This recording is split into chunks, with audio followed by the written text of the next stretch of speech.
Bonjour, la Bible dit dans le psaume 119 au verset 23, des princes ont beau s'asseoir et parler contre moi, ton serviteur médite tes statuts. Quelle est ton attitude face à la persécution? Quelle est ton attitude face à la calomnie?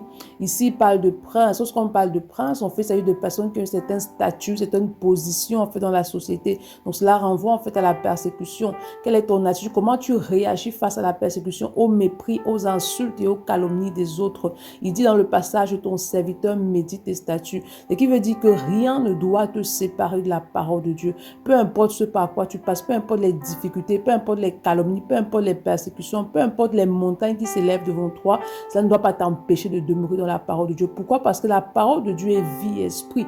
Peu importe la situation qui est autour de toi, la parole de Dieu a la capacité d'y apporter la vie en fait. La délivrance se trouve dans la parole de Dieu. La restauration se trouve dans la parole de Dieu. La vie se trouve dans la parole de Dieu. Tout ce dont tu as besoin se trouve dans la parole de Dieu. Donc face à n'importe quelle situation, le Seigneur attend de toi que tu médites la parole. Parce que lorsque tu médites la parole, c'est à ce moment-là qu'elle devient vie en toi et te permet de demeurer, de marcher dans une vie de victoire. C'est pourquoi ce matin, demande au Saint-Esprit d'accorder la capacité de ne pas marcher selon ta réalité, mais de marcher suivant la parole de Dieu. Demande de t'aider à demeurer connecté à la parole de Dieu, peu importe la saison dans laquelle tu te trouves. Bonne journée. Shalom.